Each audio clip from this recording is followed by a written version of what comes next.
Good morning. So if you're just tuning in, we've just missed a comprehensive news coverage, but not to worry. We also have an update on what has been making headlines in the various dailies we have with us in studio, being Monday the 27th of 2021. So if you haven't started thinking about Christmas, you need to, because in the next, actually by the end of this week, we'll be already in October. But if you're a parent and a guardian and you are paying school fees, you need to first think school fees. As far as it is, we are still not out of the woodwork yet as far as the COVID-19 ripple effect that disrupted in-person learning last year there. The children are going to be breaking, I think, the 23rd and the 24th of December. So yeah, there's that. So you have to plan and plan accordingly. You're not talking just about January blues there, but also talking about matters of school fees. So yeah, that was just a quick update. If you're a parent and you have a ward and you're a guardian, it's a high time you started thinking outside the box. Actually, in some aspects, no boxes exist. Now, talking about those stories that have been making headlines, we have a special report here, borrowing on that conversation that I just brought forth, the issue of the education. Just CBC lessons from the world. You know, various forms of CBC have been tried in Africa, but with poor results. It's uneducated, unmotivated, and loosely managed teachers have failed. Well, that is what the Standard has chosen to go with as a kicker for that particular special report.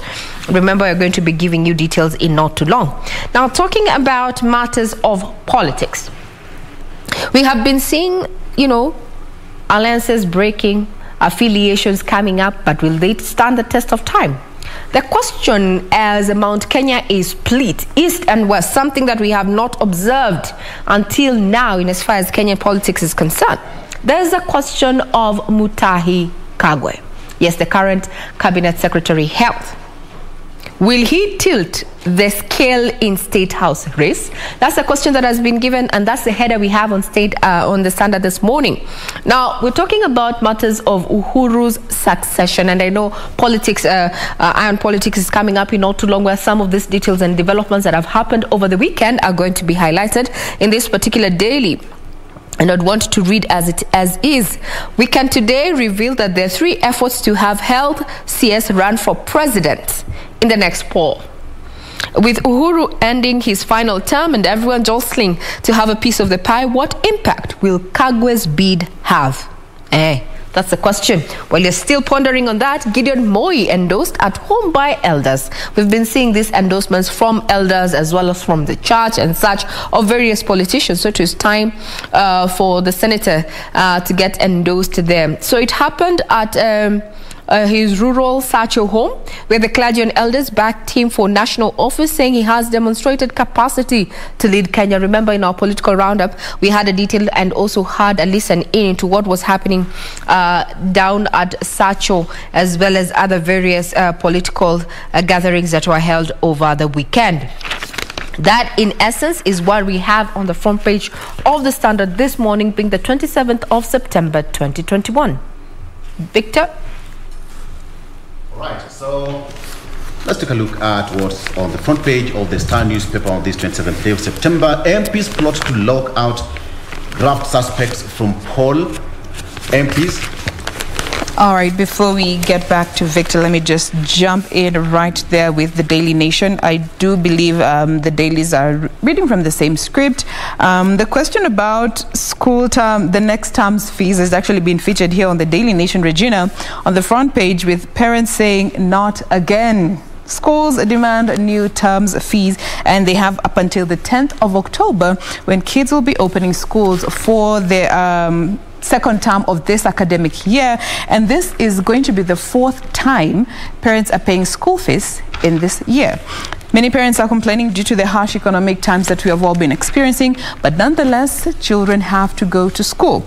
Now, coming to the top story here on the Daily Nation, This is some good news for nurses that are set to go to work in the UK. As per the negotiations that are underway between Kenya and the UK, under the National Health Service, there is at least 1,000 expected caregivers who are set to travel next month to the UK, and they will be earning 3 times their current pay here in Kenya. So when they go there, the pay will be 323,000 per month, as opposed to the 99,000 that they would have received should they have remained to work in Kenya. And this is expected to be some good news, and it's still underway. The negotiations are yet to be concluded, so we'll be giving you more details as has been captured here. Coming to the main read, it's in regards to the 2022 general elections. Signs of trouble. IEBC Chairman Wafula Chebukati's situation brief catalogues the hurdles that lay ahead for the IEBC as they strive to prepare for the elections, but they say Parliament is sitting on laws that are required to help them plan for next year's general election. Treasury has reduced and delayed disbursement of funds, and the Communications Authority is yet to ensure 3G coverage in all polling stations across the country. And should the elections fail or, not be as competent as they are expected to be, then these 3 entities should be blamed for that. Now, coming to the final story here on the front page of the Daily Nation, hospitals can't breathe as COVID-19 admissions drop significantly. A number of hospitals have reported that the number of COVID-19 patients in their isolation wards and in ICUs have reduced significantly over the past 1 month. So that is some good news for us as a people. Victor. Absolutely. So on the front page of the Star, it might not be so good news for the politicians as MPs plot to lock out graft suspects from poll. That's on the front page of the Star newspaper. Speaker of the National Assembly has been notified of bill in the works. So MPs who've been lawmakers seek to amend Leadership and Integrity Act and the Election Act. That is the story on the front page of the Star here.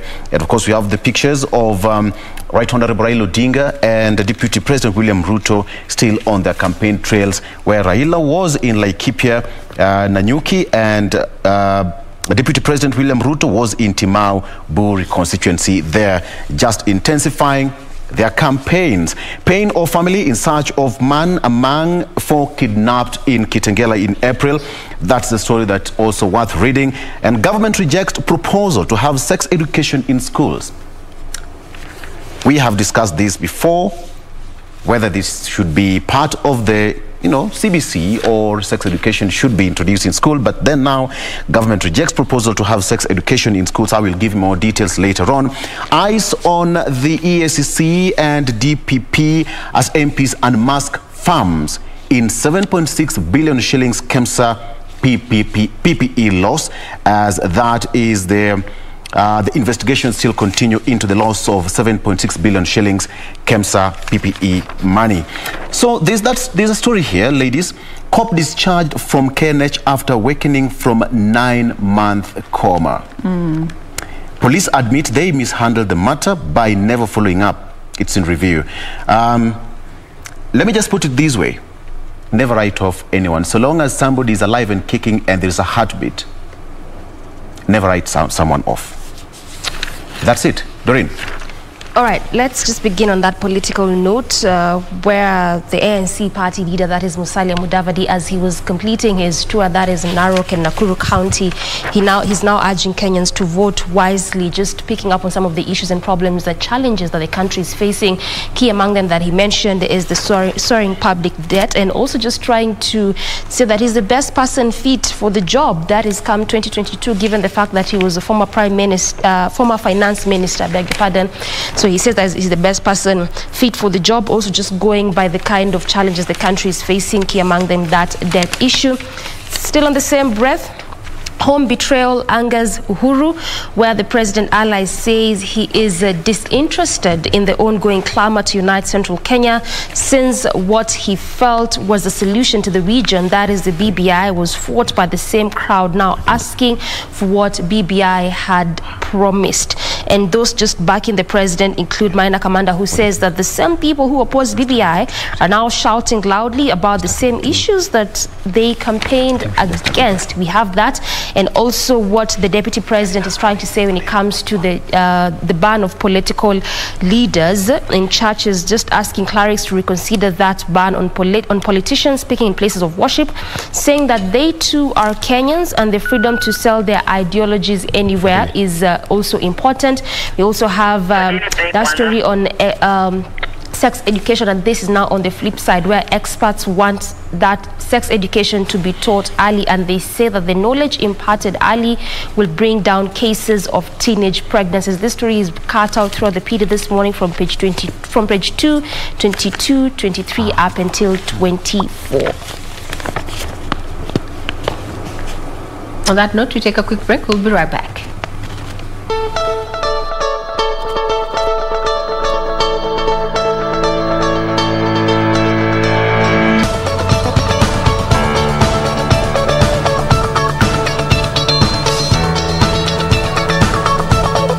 Have you back on air. We're just bringing out to speed with those stories that have been making headlines as captured by the various dailies there. So you had a quick sample of what is in the front page. So I'd want to take you to the details as captured by this particular daily, which is a Standard. Just a question of the Mutahi Kagwe factor in Uhuru's succession politics. Remember, 2022 is around the corner.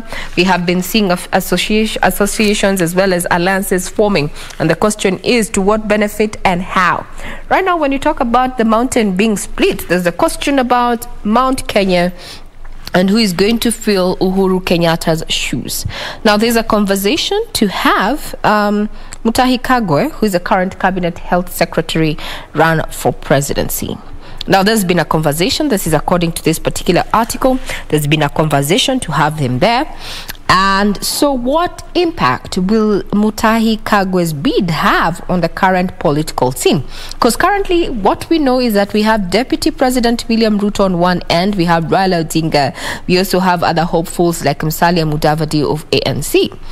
And we have seen over the last few days, actually over the weekend, that these three have been pitching tent in the vote-rich region there with just months to the election.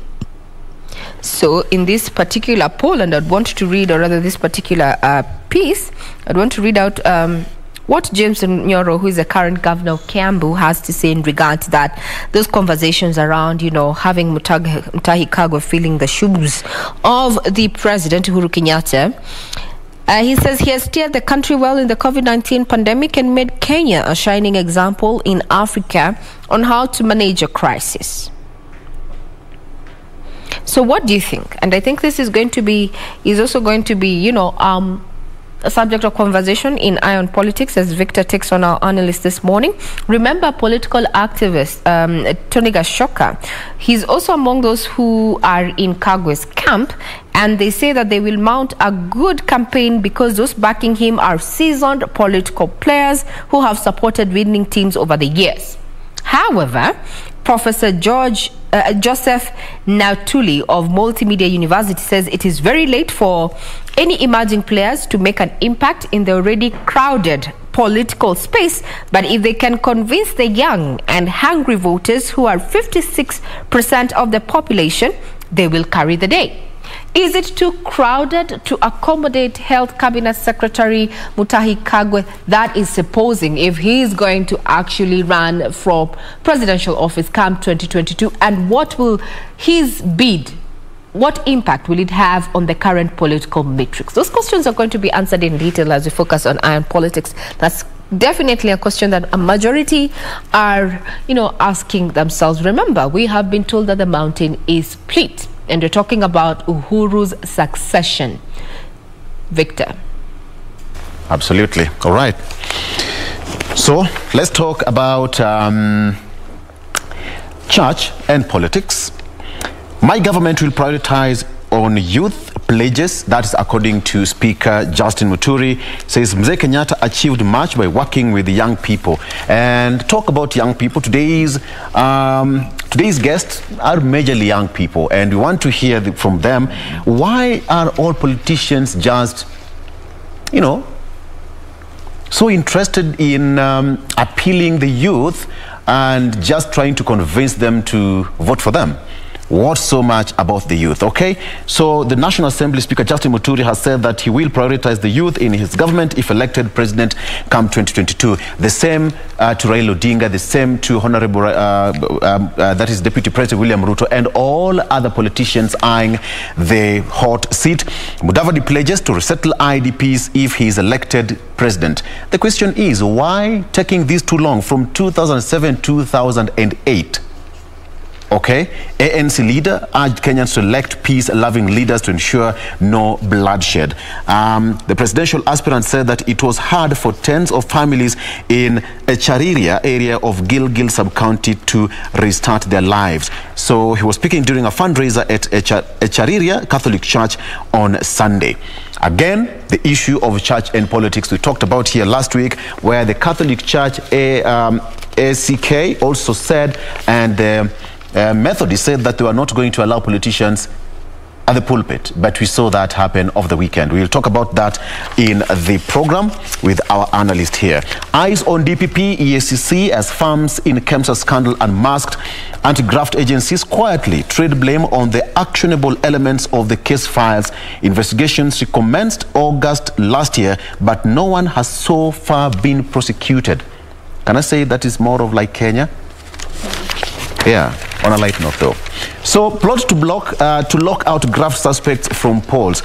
The lawmakers are pushing for amendments to the Leadership and Integrity Act to bar anyone facing serious crimes or crimes related to graft from contesting any seat in 2022. The argument against these has always been that suspects are innocent until proven guilty in a court of law and exhaust all possible appeals. That's also in the law. Again, that's something that we are going to talk about here on Eye on Politics. Do I give it to Jain or Doreen?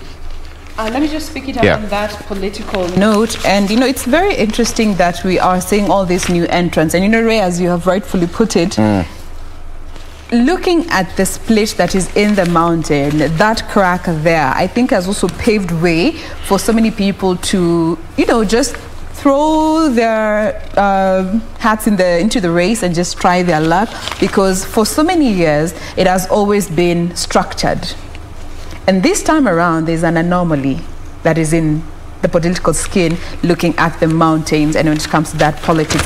But coming here to the Daily Nation, still on some politics, Ruto embraces small parties in Nyanza to halt ODM dominance, and this is contrary to what he has said in the recent past, where he said anyone that wants to work with him has to, disassociate with any other party and join the UDA party. But now he said that he hinted that he is ready to work with splinter parties in Nyanza in order to break ODM's dominance in the region ahead of next year's general elections. And he also pledged to work with Governor Obado's People's Democratic Party, arguing that it would help UDA win the presidential vote when it comes to the elections that are set for next year, August. And on the other hand, we have Gideon Moi, who's saying he is not backing down, and he has declared that he will vie for the 2022 presidency and appealed to his community not to backstab him. Ooh, quite the words there. He said his ambition is to uplift the living standards of all Kenyans and unite communities irrespective of their tribal or political affiliations. He aims to transform the country, especially areas that have been lagging behind when it comes to development. Again, the political narrative continues to take shape, promises being made left, right and center by the aspirants that are hoping to scoop the top job. Now, with that, we want to close in the headlines, but remember, we have so much more lined up for you. We take a very quick break and we will be back to let you know what the roads are looking like in just a bit. Stay with us.